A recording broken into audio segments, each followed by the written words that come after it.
এমা,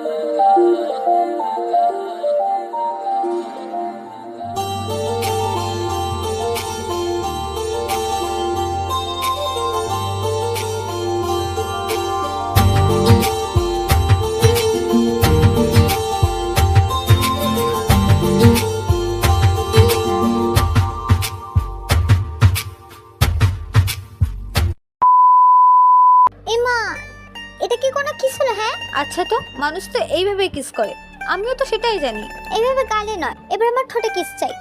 আজকে রাতটা আমাদের দুজনের প্রথম রাত জাঙ্কুক। এই রাতটা নিয়ে আমার অনেক স্বপ্ন আছে, আর সেই স্বপ্নগুলোকে বাস্তব রূপে দিতে যাচ্ছি আমি। আমি ঠোঁটে কিস করতে পারবো না, কেমন যেন একটা এম্বারেসিভ লাগে। তে পারবে না? না, পারবো না। তে সময় নষ্ট না করে খপ করে জাঙ্কুকের পাঞ্জাবির কলারটা ধরে জাঙ্কুকের ঠোঁটের সাথে নিজের ঠোঁট দুটো মিলিয়ে দিয়ে গভীরভাবে জাঙ্কুককে আদর করতে শুরু করে। আরে, আপনাদেরকে তো কিছুই বলা হয়নি, এইমাত্র যে মেয়েটি আমাকে কিস করলো সে আমার রোম্যান্টিক বউ জিয়নতে, আর আমার নাম হচ্ছে জিয়ন জাঙ্কুক। পারিবারিকভাবেই আমাদের দুজনের বিয়েটা সম্পূর্ণ হয়েছে। তে হচ্ছে আমার মায়ের বান্ধবী ইউনজুন আন্টির মেয়ে। তারা দুই বান্ধবী প্রতিজ্ঞা করেছিল আমাদের বিয়ে দেবে। এই কথাটা আমি আর তে দুজনেই জানতাম, কিন্তু আমার বয়স যখন 12 বছর তখন তের সাথে আমার আর কোনোদিনও দেখা হয়নি, এমনকি কথাও হয়নি। বর্তমানে আমার পড়াশোনা শেষ করার পর আমি একটি প্রাইভেট কোম্পানিতে জব করছি, আর তে অনার্স ফার্স্ট ইয়ার স্টুডেন্ট। আজকে তেকে বিয়ে করে বাড়িতে নিয়ে আসলাম, আর এখন আমি আর তে বাসর ঘরে বসে আছি। তারপর কি হয়েছে নিজেরাই তো দেখলেন। তারা 12 মিনিট আমার ঠোঁটে নিজে দখল চালিয়ে রেখেছে। তে এক প্রকার জোর করেই ধরে রেখেছিল, হালকা করে নিজেকে ছাড়িয়ে নিয়ে হাঁপাচ্ছিলাম, আর তে অন্যদিকে মুচকে মুচকে হাসছিল। তে এমন মিষ্টি হাসি দেখে আমিও ফিদা। আমি তার ঠোঁটে আলতো করে আমার ঠোঁটে স্পর্শ এঁকে দিলাম, আর তারপর আমরা দুজনের ভালোবাসার দেশে হারিয়ে গেলাম। সকালবেলা আমার ঘুম ভাঙলো তে লম্বা কালো ভেজা চুলের ঝাপটায়, শরীরে এসে কুয়াশার মতো জল পড়ায়। ওহ, তে এই অবেলা দিলে তো ঘুমটা ভাঙিয়ে। এটা অবেলা বুঝি? ঘড়ির কাঁটার দিকে তাকিয়ে দেখো তো কটা বেজে গেছে। এটা তোমার অবেলা মনে হচ্ছে? তারপর আমি ঘড়ির দিকে তাকিয়ে দেখি সকাল সবে 5টা বাজে। এখন তো মাত্র 5টা বাজে। তে এত সকালে কেন ঘুম নষ্ট করলে? রাতে তো ভালো করে ঘুমাতে পারিনি তোমার জন্য। এখন ওঠো আর উঠে ওয়াশরুমে যাও, স্নান করে এসে তারপর দুজন একসাথে পুজোতে বসবো। তে আর একটু ঘুমাতে দাও না প্লিজ। না না, সময় নষ্ট করো না, তাড়াতাড়ি ওঠো যাও। হঠাৎ ঘাড়ে ব্যথা অনুভব করলাম। ইস, পাজিটা কামড়ে দিয়েছে, মনে হয় আর ঘুমাতে দেবে না। তাই তাড়াতাড়ি করে উঠে ওয়াশরুমে দৌড়ে দিলাম। ওয়াশরুম থেকে বের হয়ে দুজনে একসাথে পুজোতে বসলাম। সারা রাত ঘুমাতে পারিনি, ঘুমের চোখ টলমলো করছে, তাই আবারও পুজো সেরে ঘুমিয়ে পড়লাম। তারপর আমার ঘুম ভাঙলো সকাল 11টার সময়। ঘুম থেকে উঠে তাকিয়ে দেখি তে আমাকে জড়িয়ে ধরে শুয়ে আছে, আর আমার মাথায় হাত বুলিয়ে দিচ্ছে। তে, তুমি এখনো শুয়ে আছো যে? তুমি ব্রেকফাস্ট তৈরি করোনি? সবার জন্য ব্রেকফাস্ট তৈরি করে টেবিলে রেখে তারপর এসেছি। এতক্ষণে মনে হয় সবার ব্রেকফাস্ট করাও শেষ। আর বাপি আর মামুনি আর আমি তোমার সাথে ব্রেকফাস্ট করবো বলে এখনো খাইনি। আমার জন্য অপেক্ষা করার কি দরকার ছিল তে? আমাকে ডাকলেই তো হতো। তোমার চোখের নিচে একটু কালো হয়ে আছে, ঘুমালে ঠিক হয়ে যাবে, তাই আর ডাকিনি। এখন তাড়াতাড়ি উঠে নিচে চলো, সবাই তোমার জন্য অপেক্ষা করছে। জাঙ্কুক সময় নষ্ট না করে তাড়াতাড়ি করে উঠে ফ্রেশ হতে চলে যায়।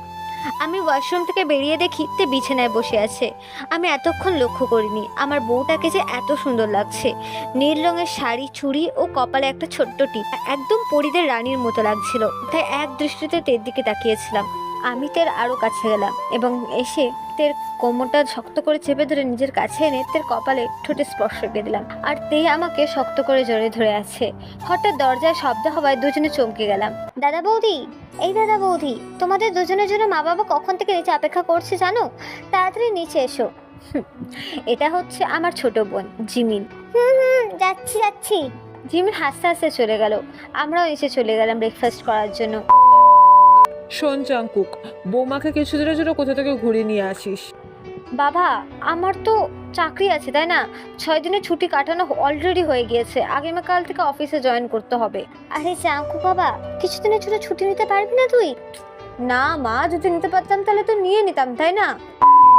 ব্রেকফাস্ট শেষ করে রুমে চলে আসলাম। কিছুক্ষণ পর তেও রুমে চলে আসলো।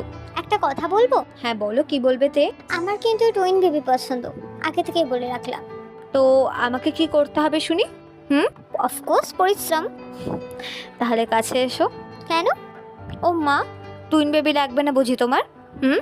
হ্যাঁ তা তো লাগবে, কিন্তু আমি কি এখন পরিশ্রম করতে বলেছি তোমাকে?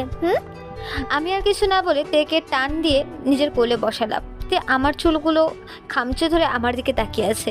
হঠাৎ করে নিচ থেকে জিমিনের কথা শুনতে পেলাম, দাদা বৌদি তাড়াতাড়ি নিচে এসো। তারপরে আমরা নিচে গেলাম। বাবা আমার হাতে একটা চিঠি খাম ধরিয়ে দিয়ে বলল, এনে তোর কোম্পানি থেকে চিঠি এসেছে। খামে আমার কোম্পানির নাম লেখা। চিঠিতে সিঙ্গাপুর ট্যুরের কথা লেখা আছে। কোম্পানির প্রত্যেক মেম্বার তার বাড়ির একজন সদস্যকে আমাদের সাথে ট্যুরে নিয়ে যেতে পারবে। আজ বাড়ির সবাই খুশি, আমি আর তে একটু বেশি খুশি। আমরা মানে খুশিতে আত্মহারাই বলতে পারো। তে আমাকে চোখ মেরে রুমে চলে গেল।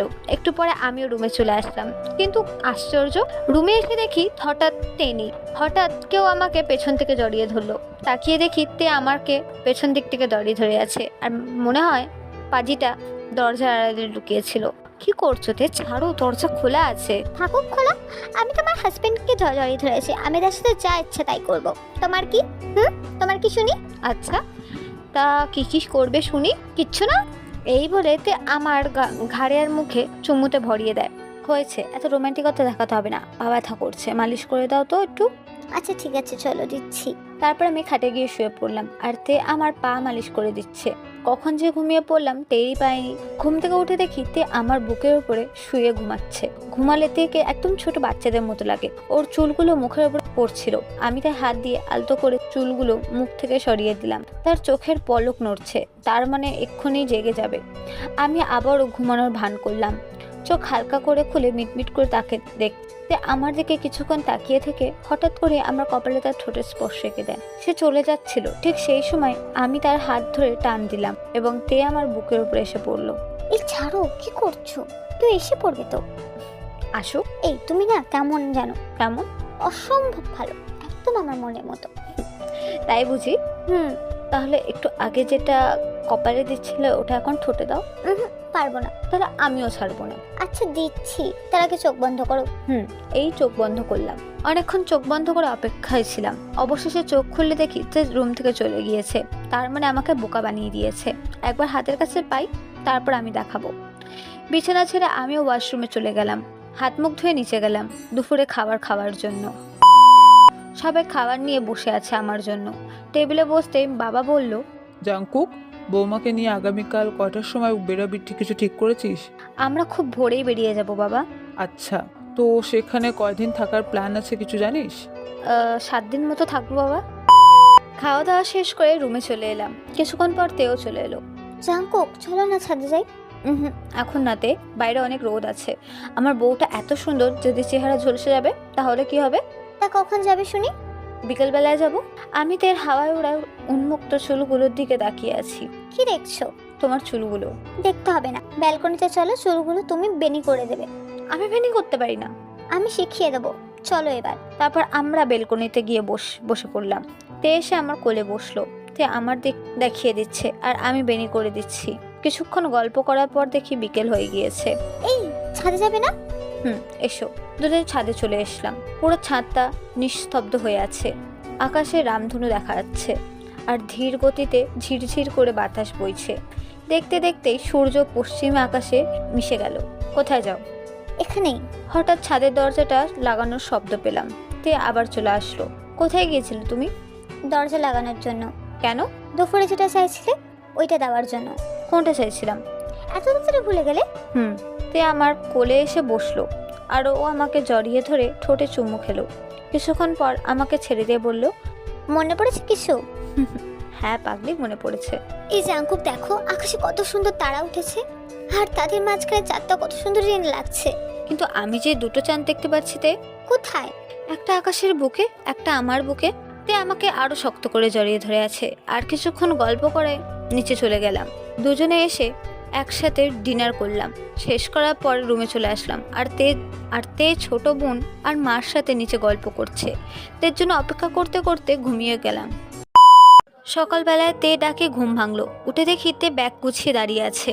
তার মানে আমার ব্যাগটাও গুছিয়ে রেখেছে। আমি তাড়াতাড়ি করে ফ্রেশ হয়ে ব্রেকফাস্ট করতে নিচে চলে গেলাম। ব্রেকফাস্ট শেষ করে বাবা মার কাছ থেকে দুজনে আশীর্বাদ নিয়ে বের হয়ে গেলাম স্টেশনের উদ্দেশ্যে। ট্রেনের টিকিট গতকাল রাতে অনলাইনে থেকে কিনে রেখেছিলাম। বাড়ি থেকে রেলওয়ে স্টেশন কাছেই 10 মিনিটের রাস্তা মাত্র। এত সকালে গাড়ি না পাওয়ায় হেঁটে চলে গেলাম স্টেশনে।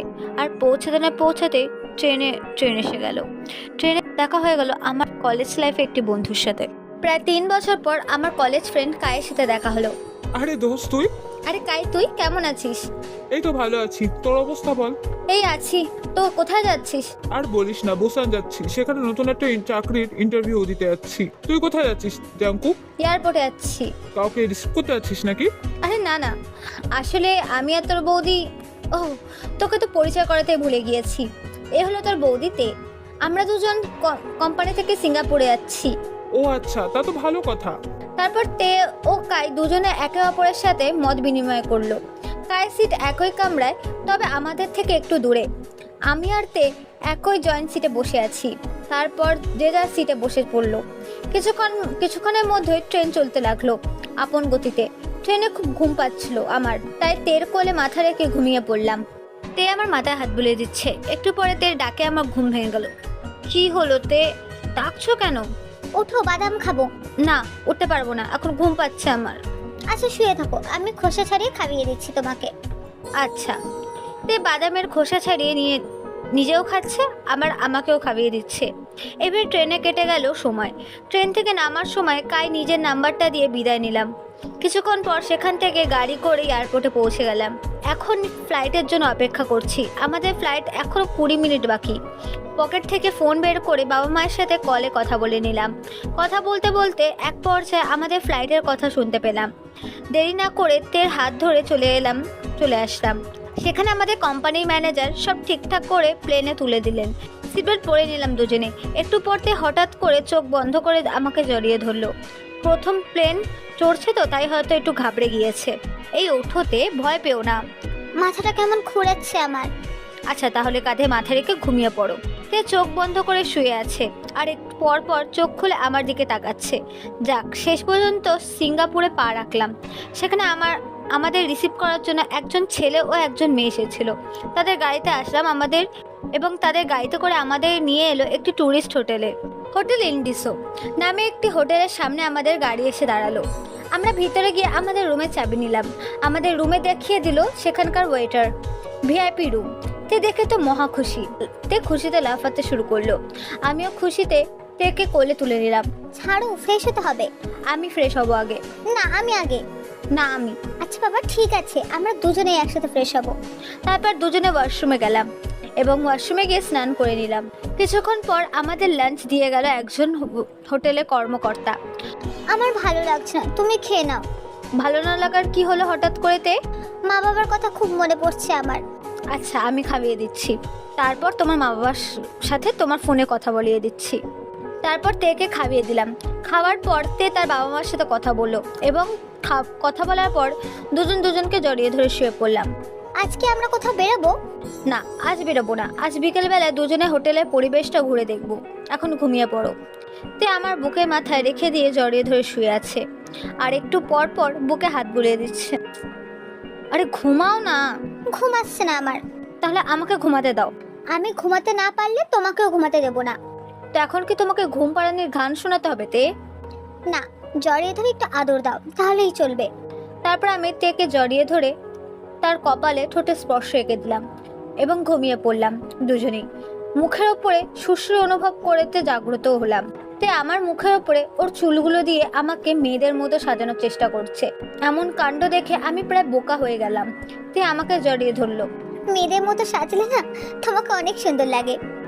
আর ঢং করতে হবে না, রেডি হয়ে নাও, বাইরে যাব। তারপর দুজনে ফ্রেশ হয়ে চলে আসলাম বাইরে। সম্পূর্ণ হোটেল ঘুরে দেখলাম আর কালিকদের সাথেও দেখা করলাম। একটা সুইমিং পুলের ধারে বেঞ্চে গিয়ে দুজনে বসলাম। আমাদের গ্রিন টিও দেওয়া হলো। চলো না সুইমিং পুলে নামি। এখন? এখন না, কালকে নামবো।